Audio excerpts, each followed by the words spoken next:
Hello and welcome to this tutorial for LEGO Harry Potter years 1 through 4. In this video we are going to be doing the level 4-2 or Dragons in any percent. This is probably the most complicated level in any percent, or at least in year 4. Probably not the most complicated overall, that probably goes to 3-4, but this is a very hard to master kind of level. But if you can do it, the skips in the level itself save an immense amount of time. So it's very worth kind of practicing this level in particular until you get what you need down.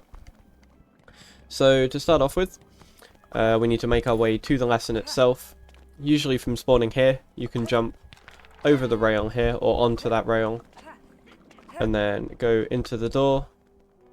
And then again, this room is P1 movement, as is the next room. We need to go up into the Great Hall basically for the cutscene and then come back. You will see the arrow above Hermione kind of flash up as we enter that door. Unfortunately, we don't know a way for that to be enterable right now to be able to skip having to go to that cutscene. But yeah, that is what it is. While you're going through that room, you probably want to switch. I think I tend to switch P1 onto Lumos and P2 onto the pet spell. Reason for that is we use Lumos here to do this small Lumos shortcut to avoid going all the way up the stairs. Saves a tiny bit of time, but again for Lumos jumping, the important thing, activate Lumos, switch off the spell, and then you can spam jump. And then you can make it up here. And then from here we just make our way with P1 again in this room. To go through here, and then P2 in this room. To go into the door. And then we want to do a bridge warp here, because the door for dragons is by Hagrid's hut. So the way I set this up is run against the side here, and then kind of tap left so I'm in this position. So jump and tap left so I'm in this position. And then with Harry, target Hermione, and put down the pet. And then once you put down the pet, you need to hold down and spam jump. I didn't hold down early enough there. That time I was a bit too late. There we go. Then I made it up, and we can go through the door. So starting off with this room, immediately the very first thing I do on spawn in is switch Hagrid to Wingardium Leviosa, and then we're going to move both characters forward. And what we're going to do is we're going to use this egg to jump up to the top of the enclosure. And with P1, very easy. Once you're on here, you just start spamming jump, and P1 will just jump like that. And then with P2, you want to move the egg up. One thing to be very careful of here, though, is you can't just hold completely up with P2 all the time, because it tends to be that the egg will like get half clipped into Harry. And if that happens too much, you just end up falling down. So I tend to, like, every few jumps with Harry, just release a little bit with P2. You only need really 1 or 2 releases up there. But once you're up here, I like to drop out here. You technically don't have to, but it makes the setup for the next bit a lot easier. So what I do now is make my way with Harry over here. And basically what we want to do is jump from this edge here to an invis wall just over here. So we skip all of this below section. This is known as red skip. It's one of the most notorious tricks in the game, but thankfully there is a setup for it. Using the knockback from the red dragon below us. Basically the dragon shoots a column of fire, and if we hit it anywhere around here, we get knocked back. And this actually provides a perfect spacing, for which from here we can hold D-pad right, and then perform an edge jump to be able to jump over to the other side, like this.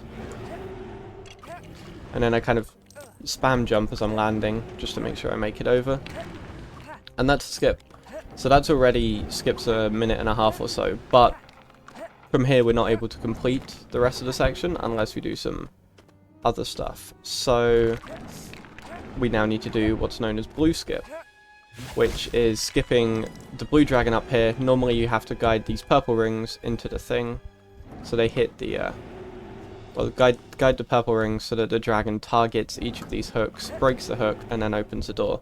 Whole section takes about 40 seconds longer than what I'm going to do with this skip. So what I'm going to do is I'm going to find an object, like this chair, somewhere around here. Usually there's a stall that's parked there. I don't know what's happened, which is why it's not spawning there, but it just seems to not be here. But what I want to do is just Lumos jump onto the top of this fish tank. There we go. And then make my way to the corner of this fish tank, somewhere about here. You want to make sure you're on the corner, because if you're on the edge, but like on the very edge, when you Lumos jump again from here, you're going to get a kind of pixel. Or a few pixels where you can't single jump. Or where you only single jump, sorry, and you can't Lumos jump, which is really annoying. But instead, what we want to do from here is Lumos jump about to where this diving board is. But we don't want to go forwards too far, because if we go forwards too far, we end up inbounds on this top section. And there's walls which prevent us from getting out of that section, which means we have to do the ring and such. What we want to do is kind of clip half in, half out of the wall, so that we can jump up to the top of it. So, see that here? So I'm almost jump up to about here. And then, saying like this, I'm a little bit short on it. So I'm just going to tap forward a couple times and mass jump. And then we climb the wall. So now we can just do a jump up to the top here. And what I want to try and avoid is there's an area here which is also walled off. Which if you hit it, is a little bit annoying to get out of. But you can also use that wall to cause a double jump here. So I use it to cause a double jump, and we make it on top of this fence here. If you do fall down in this area, you see how I'm kind of pushed around like so. It's a pretty simple Lumos jump to be able to get out. But then what I want to do from here to complete this section is I want to try and jump over to this side. Just here. And again, this is a edge jump. The aiming is a little bit weird. You need to be right and a tiny bit up directionally to be able to get it. And what I like to do for this one is jump and then buffer in the air. So just single jump and then single buffer. So like, yeah, basically re-grab the button. And that allows you to jump immediately on landing, which means you're more likely to land. But yeah, so we just kind of walk here, jump, and then re-grab to be able to make sure we land up here. Not too bad. This is a smaller skip here, but we can skip this bridge in a couple of ways. The normal way of doing it is to Lumos jump across, like that. You can do this with an edge jump, but it becomes rather precise to do it. I haven't done it in a while. I'll try my best to do it now. Yeah, so not even that was enough of an edge jump. It's quite weird. Yeah. I mean, you get the idea of that. But the Lumos jump way, I think, is a better way of doing it. Basically, you activate Lumos, and I'm looking to line myself up with the third set of purple studs here. So the ones that Harry's right leg are on right now. Line myself up with them. And that's kind of when I start the Lumos jumping process. If you're a little bit slower at moving Lumos jumps, you might want to adjust it to start a little bit earlier. But that's, personally for me, what I find the easiest. And once we do that, come down here. And we go into the next room. This next room is a lot more simple. Basically, there's two ways you can do this. You can either do this, you know, the casual normal way, use magic on this, and then an AI character will use magic on the other one, and then that allows this gate swings open after a camera pan, and you can just walk through. But the quicker way of doing it is to start up here, and basically, yeah, Lumos jump onto this vault, and again, we're looking to aim for an invisible. It's about here-ish.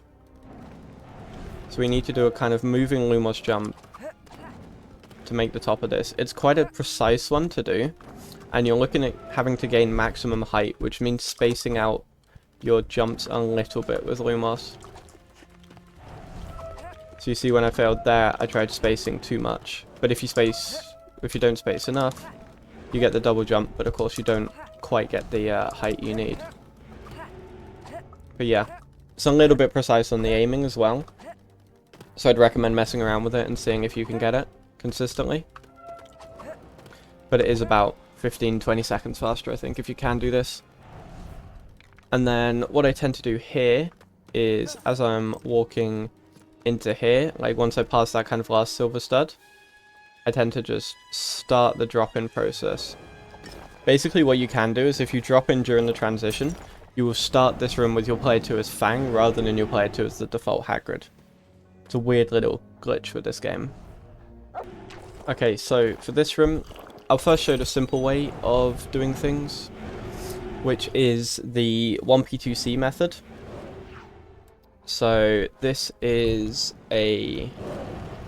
it's a very simple method. It basically means you've done the hard part of this level and can just kind of do this more easy 1P2C.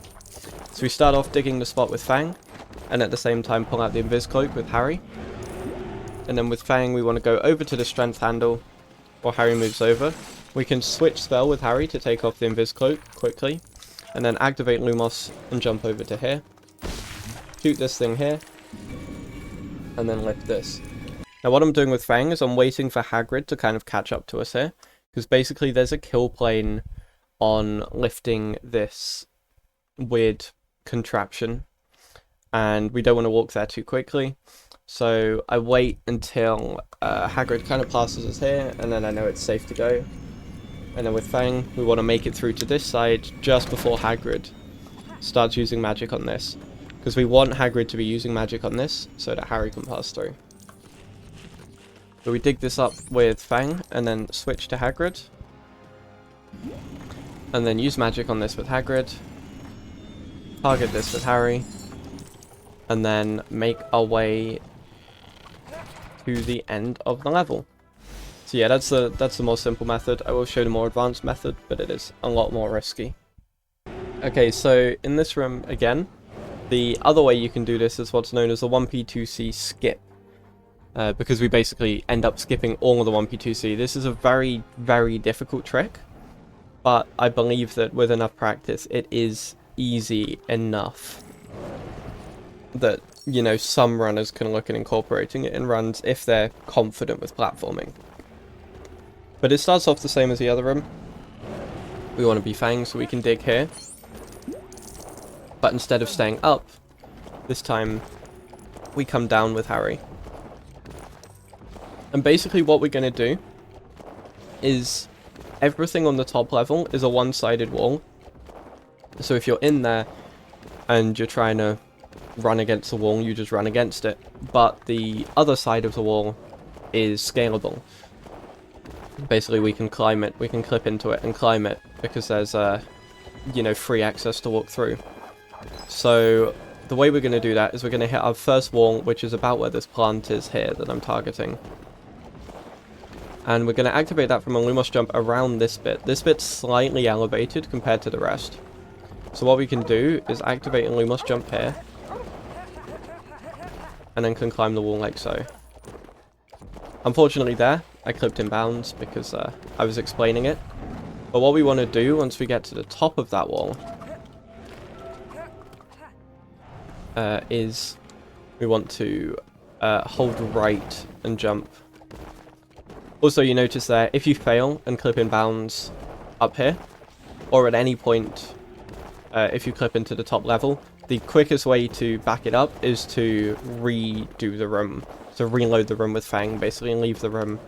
Which is why I keep P2 dropped in here. It also is a bit better for my camera lineups. But yeah, so we Lumos jump up here. And then as we're at the top, go right like so.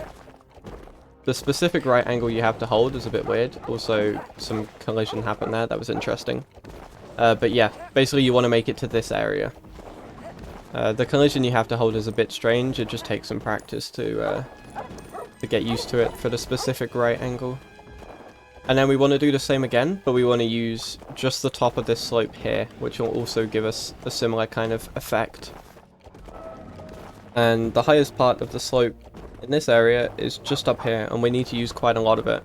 So what I end up doing is I end up walking around here, and then activating Lumos jump and holding up like so. It's quite strange looking, but then you can make it up to the top here. And this wall is quite deep set away from the slope, so basically once you get up top, I kind of spam jump and like tap forwards. You don't want to tap too far forwards because then you go in bounds, but also once you're up there, you notice each jump you kind of get pushed away from the wall, so you have to tap up enough to be able to counter that and move a little bit forwards. But once you're up here, like so, you can land up top like this, and then jump to the right, buffer jump on that, and then make it over into the trigger. Like I said, this is a very difficult strat. It only saves 17 seconds, but obviously if you're able to do it, it's a nice time save to have.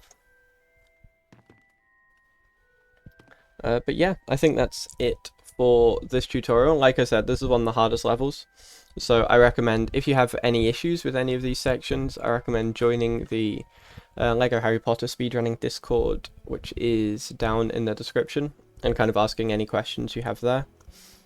But that's it. Until then, I'll see you in the next video.